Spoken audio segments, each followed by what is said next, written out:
Welcome to Let's Get Literary.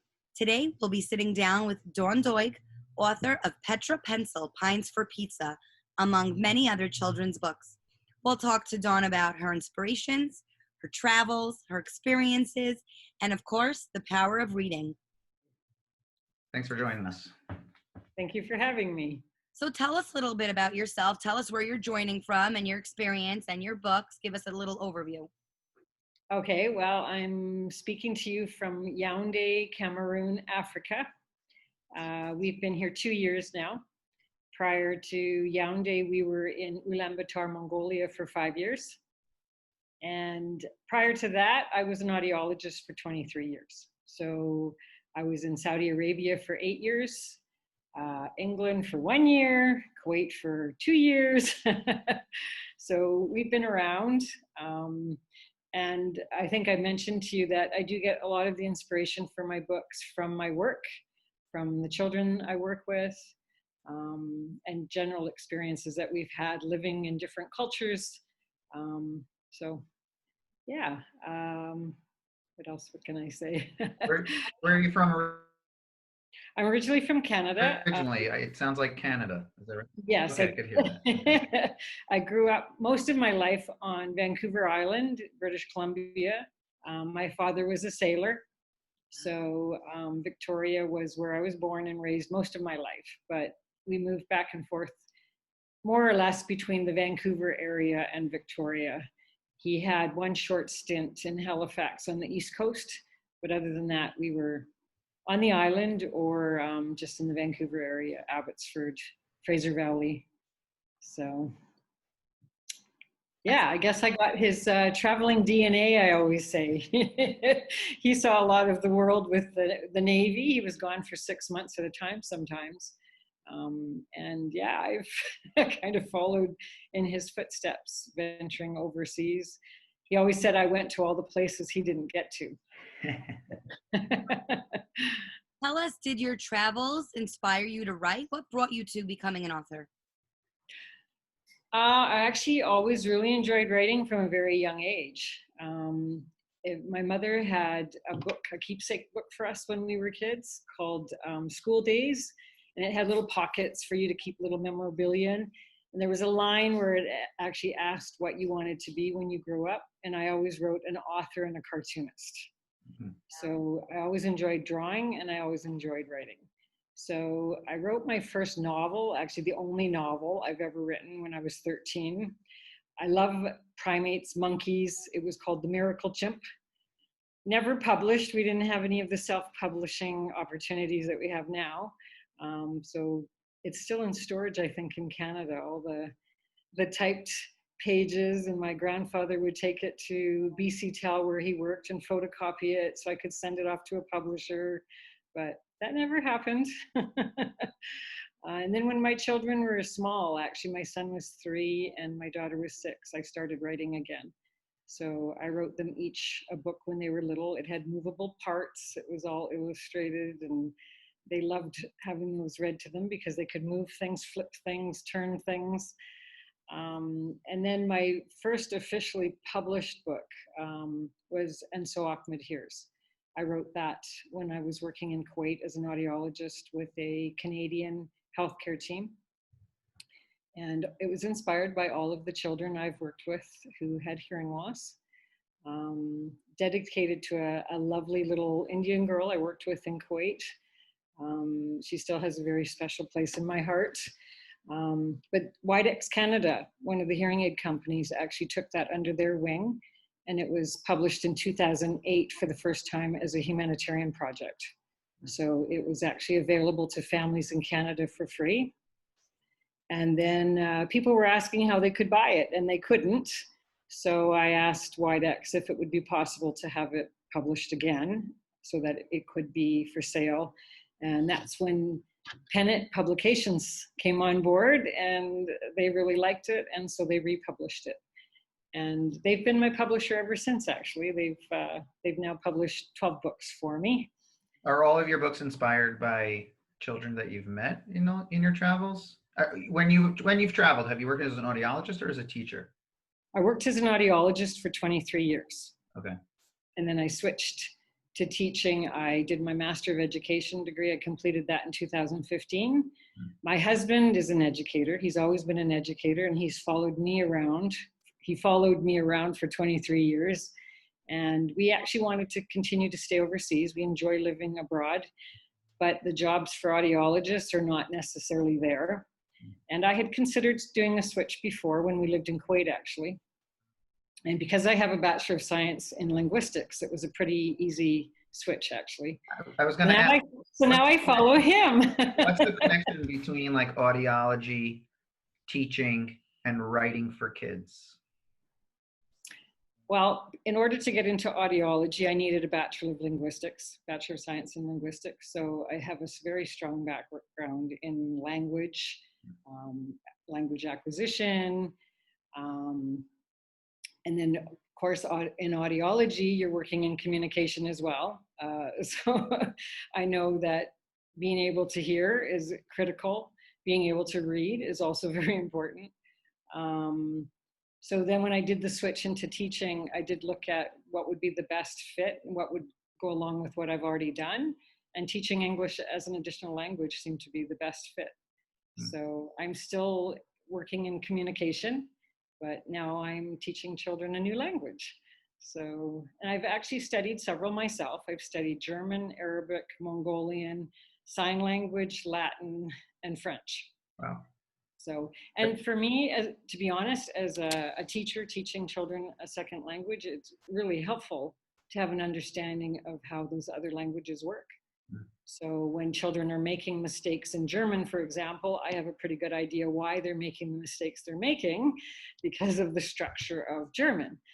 The same goes with Japanese or Korean. Even though I haven't studied them, I do have an understanding of why students would be making the mistakes that they're making in English. So I have a story about that. Hindi, when she first got to college, she was a first generation college student.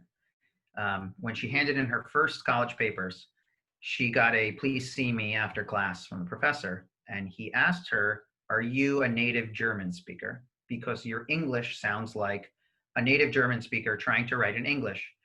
And the language that she spoke at home was English, but it was an English Yiddish speaking household. Wow. It poured right back into her writing, and she worked really hard during college to kind of learn how to write in English, and it was something that she was very passionate about. Wow. What you're saying is exactly something that I've experienced too. Wow. Well, I know I had a little boy I worked with in Mongolia. He was German, and he cried all the time because he couldn't speak English. It was really rough for him. But when he came to me, I could speak some German with him. So it really helped him to relax. He was more at ease. So even just being able to speak a little bit helps the students. And we're really now pushing for translanguaging, which is using your home language as a foundation for learning your new language. And I have a little Japanese student I worked with this year, and that has just been amazing for her.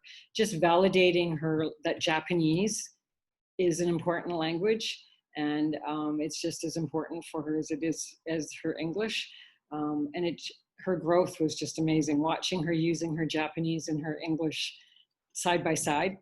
Yeah, it was really, really quite rewarding to watch that. Have you written anything in other languages or just English? No. Planning anything? I haven't written in anything in anything else. I'm not proficient enough to do that. But my book in So Ahmed Hears is the only book that has been translated, and it's translated into Mongolian. Oh, wow. When I was in Mongolia, the Rotary Club there offered to translate it. So they actually have been given credit for that in the book, but it is officially translated into Mongolian. And it was tricky because that book is in rhyme, and rhyme doesn't always carry over very well to another language. So they did try their best to maintain the rhyme when they translated it. That's really cool. Yeah, but I work extensively with French colleagues now, so I have put the bee in their bonnet to maybe consider translating some of my books into French. So, and I do know enough French that one of the teachers was trying one of them, and she came to me to read it and see if she was maintaining the idea that I was trying to get across. So again, because you can't translate directly. There's different ways of saying things, maybe some idioms that are not the same. So a couple of them have said maybe they'll think about it, but that would be really exciting. I have had some translators who I don't know offer to do that, but it would be really special if it was actually somebody I know who did it, and their name can be put on the book and given credit. Do you use any of the books that you have written in your classes? I haven't used them personally in my classes with my ELL students, but teachers have used them.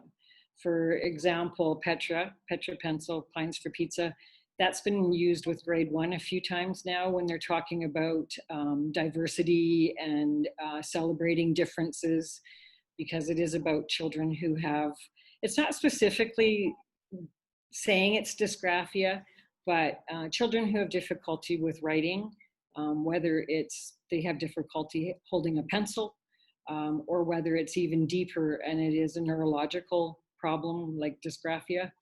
And that book was actually inspired by a couple of children I worked with in Mongolia again. Because I am an English language teacher, I've always said just because children don't have English as their first language, it doesn't mean that they're not coming with some other underlying learning issues. They're children. So, you know, there's always a chance that there's also something else impacting their learning. So I always watch for signs of hearing loss because that was my career before. So children who have difficulty reading, it can be because there's an underlying hearing loss. When I was an audiologist, I had many kids referred, sorry, cats. What are you guys doing? Sorry. Kaidi is one of them. My book, Kaidi, yep, that's her. Sorry, what was I saying? You listen so yeah, when I was an audiologist, I had lots of children referred to me because they weren't learning to read. So we always need to check that as well as vision to make sure that there's not an underlying sensory impairment that's causing the difficulty with reading and writing.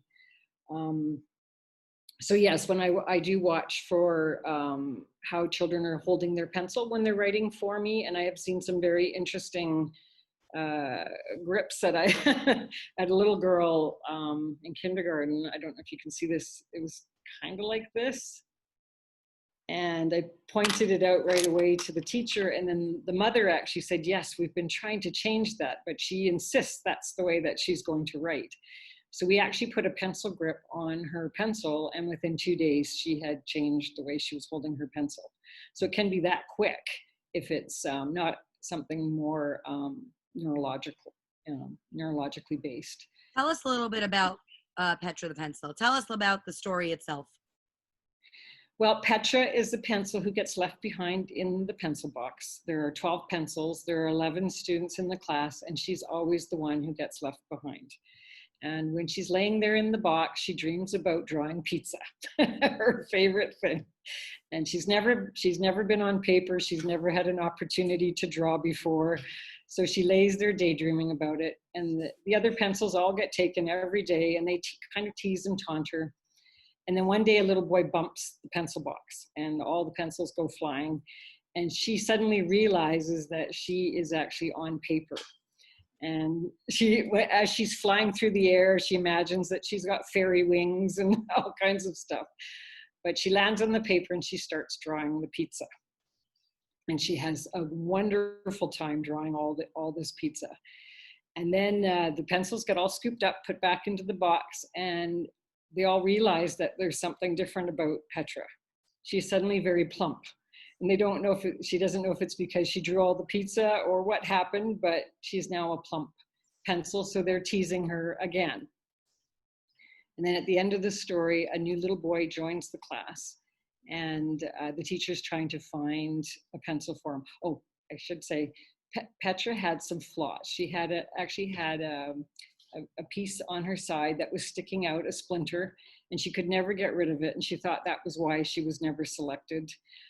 Also, the HP on her was not completely formed, so she thought maybe it was because that was a problem. You know, she wasn't a perfect pencil.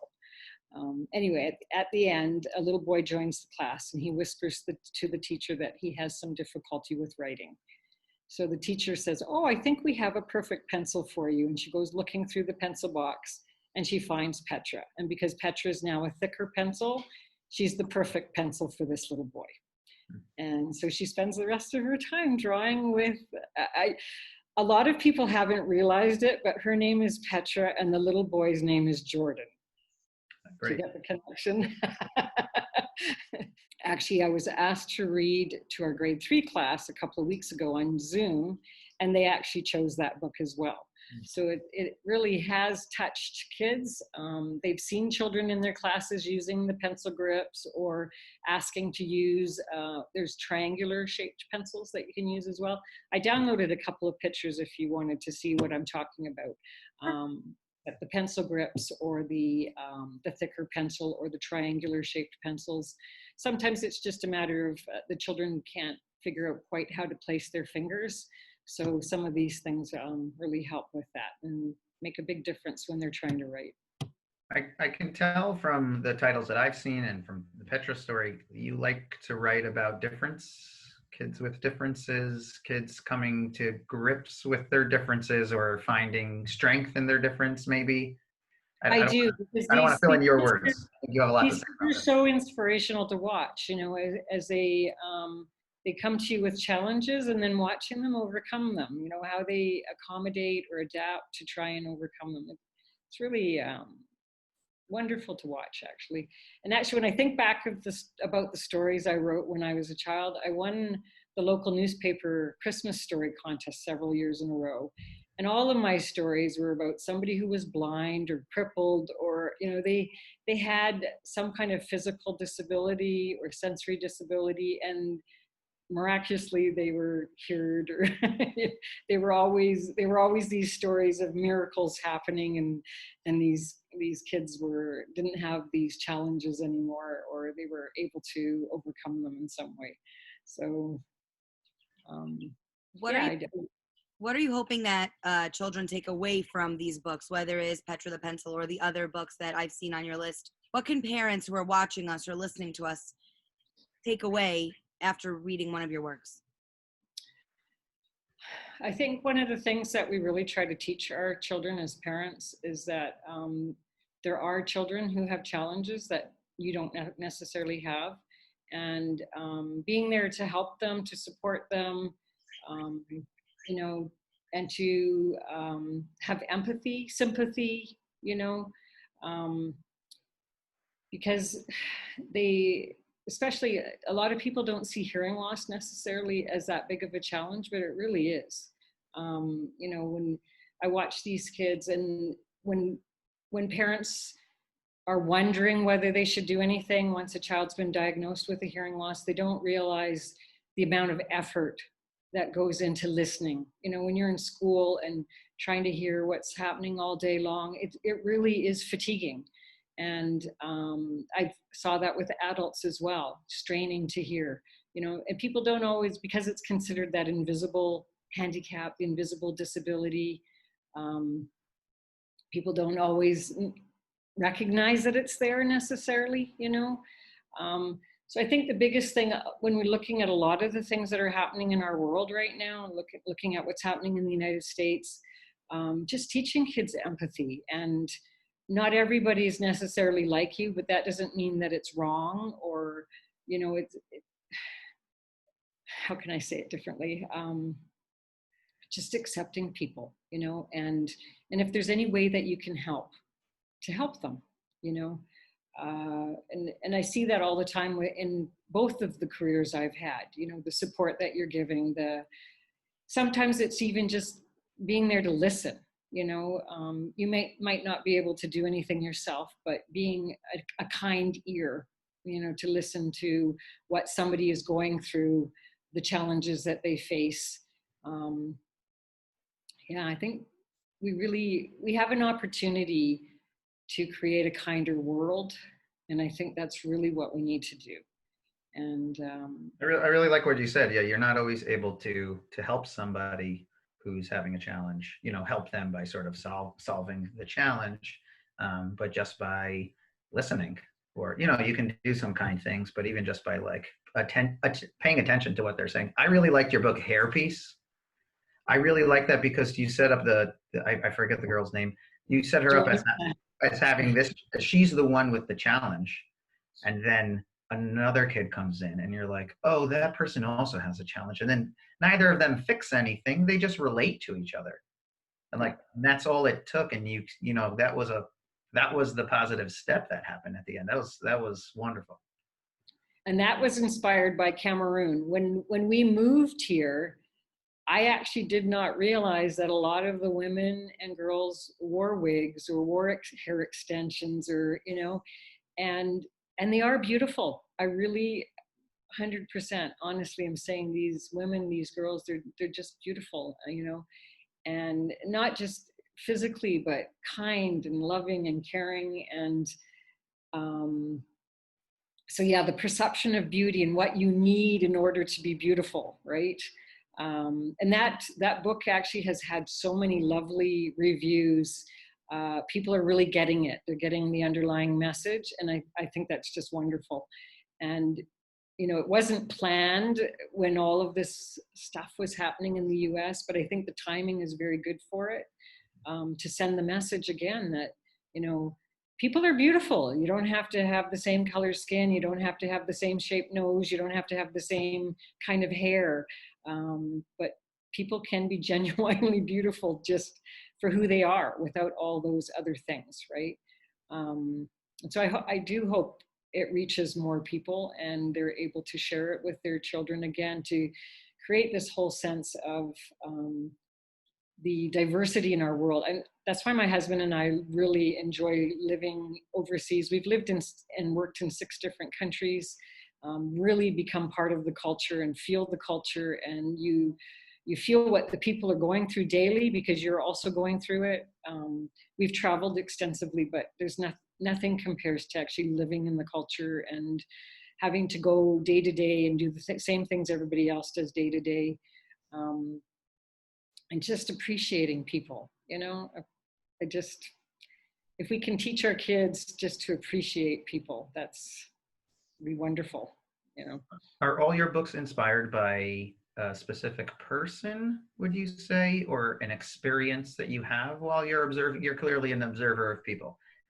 Does everything come out of a specific observation, or it's like an amalgamation of something you've seen over 6 months of living somewhere or something like that? Some are more of an amalgamation. Wadi and the Worry Wakes is about anxiety and worry. So it's just a general, I tend to be a worrywart.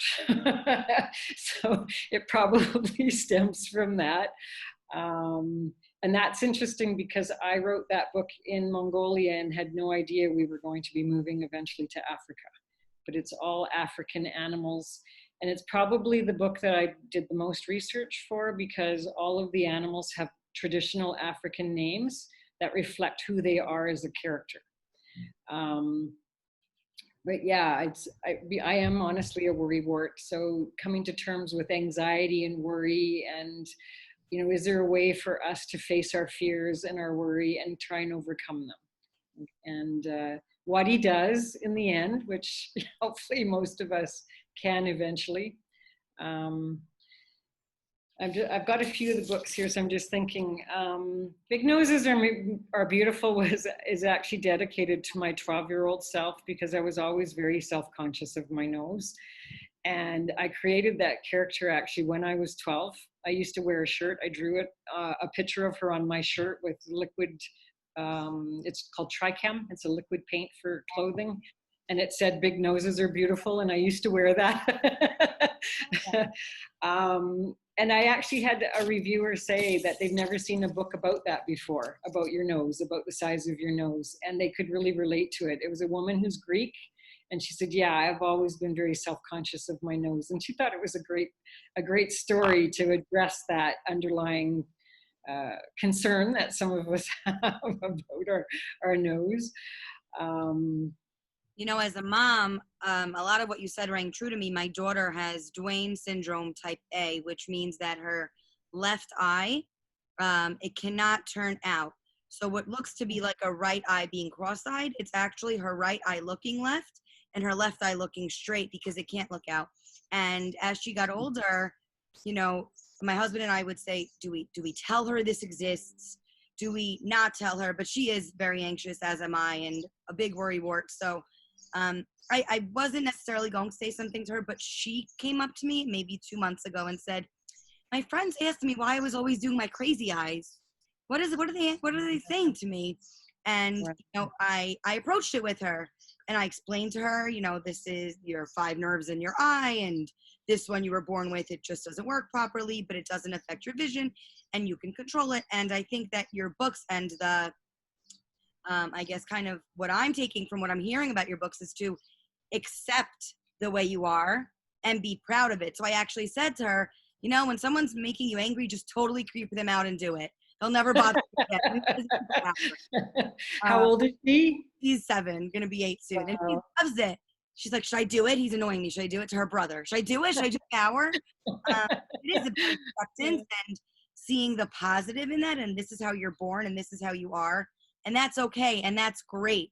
And it makes you beautiful and it makes you different. And there's something about it that should empower you.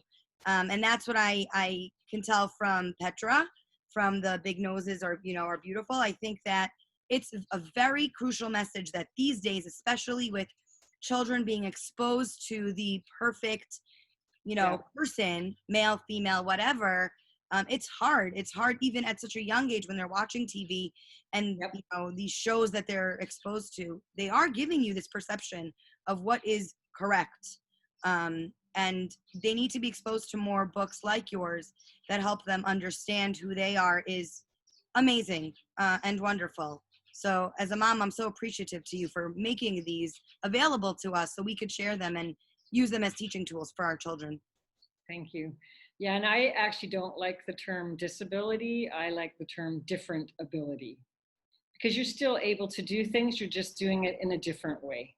With Petra, maybe you need a different kind of pencil. Maybe you need to use a computer because you're never going to be able to learn how to write. That's okay. You still have tools now that you can still get your word out. You can still get your message out. You can write stories. There's a lot of wonderful devices that have been created to assist people who have these different abilities. And it's just, when you watch what's coming out and the different technology, it's amazing. And, for someone like myself who works with some of these children, I think the people who do the research and create these things, I don't think they get enough recognition for what they're doing, but really amazing the things that are coming out now to assist people who do have different abilities. Back to your question about whether someone has always inspired all of them. Kaidi is a someone, it's our cat. And it's just fun. I wrote it, it's all mostly in rhyme. She's a kitten that we adopted in Mongolia. She was found in the middle of the winter, 3 months old, freezing cold. And we were considering possibly getting another cat at the time because our other 2 gals were getting older. And if they didn't find a home for her, they were going to put her to sleep. So we went and we met her and she came home and never left. And she's just the silliest. She's our bird cat. She's our dog cat, whatever you want to call her. She's just hilarious and she makes us laugh every day.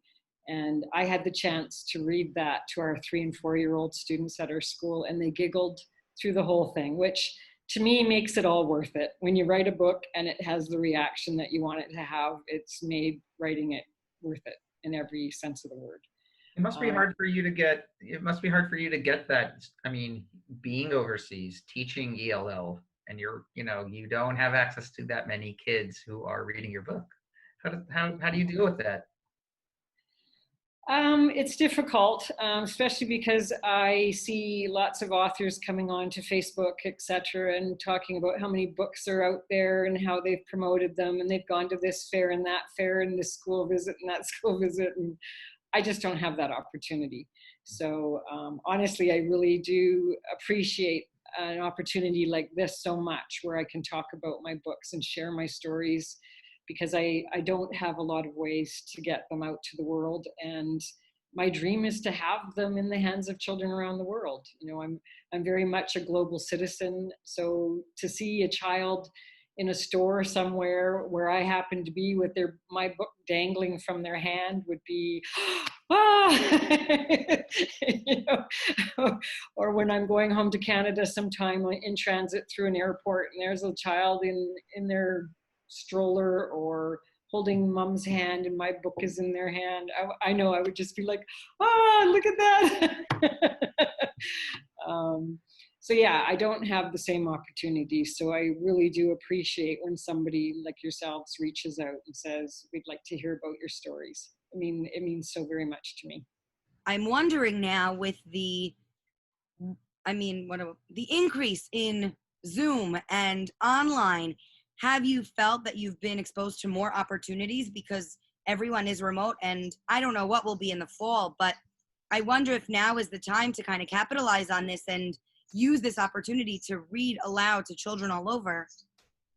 And you know, my colleague has really been pushing me to do this, but I am, and you probably can't tell right now, but I am such an extreme introvert. Yeah, I mean, I did actually do an author, they had me as a guest author for a creative writing class in China. So I did come on live with the class and they asked me questions about my books, more or less like what you are right now. And I did do it. I successfully did it. But yeah, I think probably the more I do it, the more comfortable I will get doing it too. You know, you hear that all the time, that the more you do it, the easier it becomes. Yeah, I mean, we have that with this podcast where, you know, it's new for us too. And first of all, I don't think this would have happened, Leslie, had it not been quarantine and you be so comfortable with Zoom now and things like that, and just thinking about Zoom in your brain. And certainly between the two of us, one of us is very good at promoting things, and one of us is very not into that as to his personality. So it can definitely help to have somebody who kind of guides you through. Although as someone who did not think that they would enjoy doing these podcasts at all, I actually find them very enjoyable. So it's an interesting experience working with someone on a project that you've done yourself, or you know that you would do very differently if you were on your own, and then having something very different. Right. Dawn, tell us, in that creative writing class you were talking about, for our listeners, our viewers, what are some words of encouragement for those who have a passion for writing, who might choose to become an author, whether it be a children's author, young adult author? What can you tell us about your experiences? Honestly, several of the ideas for my books have come to me when I've been sleeping, so in dreams. I don't know why, but probably I've been mulling over something and then twing, right? But I get up. I've started writing another book now, and it came in a dream. So I got up in the middle of the night and started writing notes down right away, so that in the morning I wouldn't be thinking, oh, what was that I thought about? I had started writing it in my head already. So I got up right away and wrote it down. Inspiration is around us everywhere. Okay. So if something seems to be the basis for a really good story, write it down. Because you never know when you're going to revisit it, and all of a sudden you'll have an amazing story in front of you. So that would be the big thing. You know, if an idea does come to you, write it down right away. Several of the books I've written, the idea came and I just sat down and for an hour sat and wrote, and you know, there was the story. So I mean, it doesn't always happen that way, but you know, it's not always, oh, I can't think about what I'm going to write off. You know, sometimes it just comes and you'll be amazed how it flows from your hand if the idea is there and it's powerful enough. So. Do you have a process, like a specific place, or like a chair and a cup of a specific tea or something like that? What works for you when you either are in the zone or trying to put yourself into a writing zone, either of those? Do you have something like that? You know, all through university, I hated working at a desk. So I did all my writing on my bed. And I still do a lot of my writing on my bed. I sit there with my pillows propped up, the cats are curled up around me, and I write. Sometimes I'm at the table looking out the window at the woods out here. We've got a beautiful landscape behind us here. But often I'm sitting on my bed. It's comfortable there. I'm relaxed, and the words just seem to come easily when I'm in that zone. Do you write it out longhand or a computer? Some I do longhand, some I do computer. It depends. A lot of them, the initial ideas I will do longhand, just because it's what I was used to for so long. You mentioned earlier that some of the books you illustrate, some you do not. How do you go about choosing what to illustrate, where to outsource the pictures? When it comes to the illustrations, because I have specific cartoon characters that I draw, I feel that the story has to match with those. So, for example, with Hairpiece, I wanted something that was more realistic, not so cartoony like my characters. So I don't think that my illustrations would have been appropriate for that. So I look at what I'm trying to portray through the story. And so do the characters need to be more lifelike, or can they be a cartoon? For example, Lulu Bell Loves to Bake. Those are all my cartoon characters throughout that. But I didn't need it to be a real person or to look like a real person for that book. So, and I'm not very good at drawing animals, so Kaidi was not an option for me. So yeah, it just depends on whether I feel like I have the artistic ability to draw the pictures, or if it's what I draw is going to match effectively with the story. Did you have like a favorite books as a kid that you remember, or even books, children's books that you draw either visual or, you know, literary inspiration from that you're conscious of at least? I always liked Dr. Seuss, to be quite honest. I loved the rhyming. And as a teacher now, I can tell you that kids do learn to read with rhyme. It's an easy way for them to learn because there's that regular pattern. So I still love rhyme. And several of my books are written in rhyme.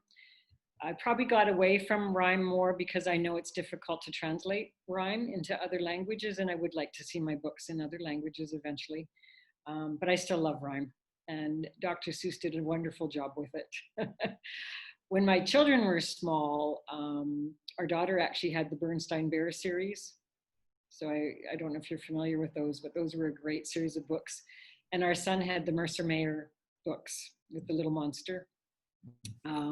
So I really enjoyed those series with my kids that had lots of good messages, you know, about bullies or go to school on time or whatever, right? But one of my all-time favorite children's books is Stella Luna. Really, the artwork in that book is just amazing. I wish I could draw like that. It's just so real life, and the detail. I still remember the picture of her with the grasshopper in her beak, and it's just amazing, you know, the details. So I really, the children's books that I personally really enjoy are the ones that have that detailed real life kind of artistic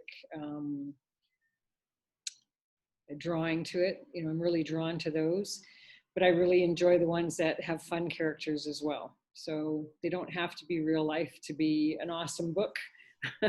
I look for the message, you know, what kind of message is coming out of the story. But again, not every children's book needs to have a message. They can just be fun.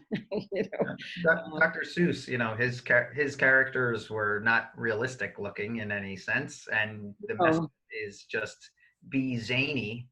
Lots of fun. Yep. Yeah. Mm-hmm. And those stay on today, 60, 70 years later, or whatever.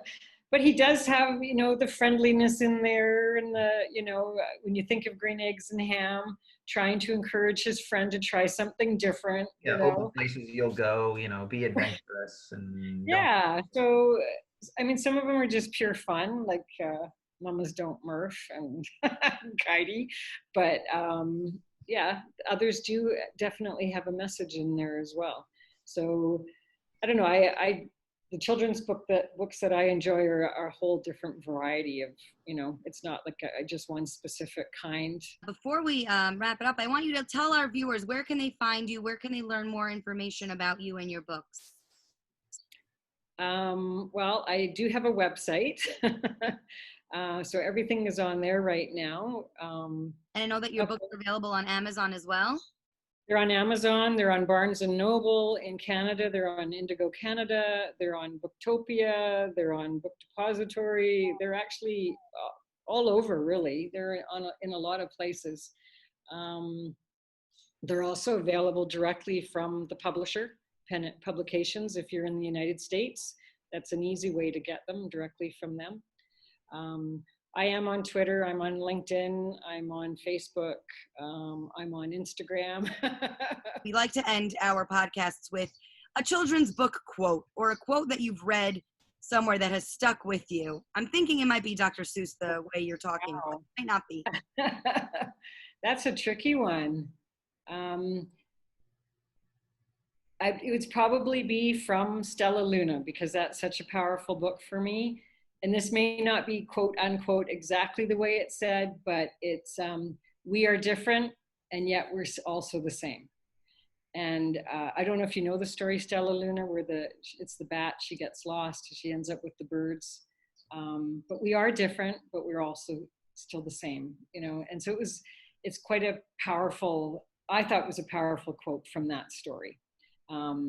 Because I guess that, again, that's a lot of what I'm trying to say through my book. So even though we may have different abilities, we don't look the same, we're still all human. You know, we all have desires, we all have needs, we all have dreams. So I think that's a very powerful message to end on, especially today, like, you know, what you said, what's happening in our country. I think to remember that we are all human. And that we all do want the same things and have the same struggles. That's something we can always remember, in a very timeless lesson. So Dawn, we thank you for your time, for joining us. We wish you all the best in Africa. We can't wait to see what else you create, and work with you more on, you know, learn about your new works and share your books with our readers, our viewers, our Instagram followers, all of those lovely people. And just so to be able to get your message into the country as much as we can. Thank you so much for having me. I've really enjoyed speaking with both of you.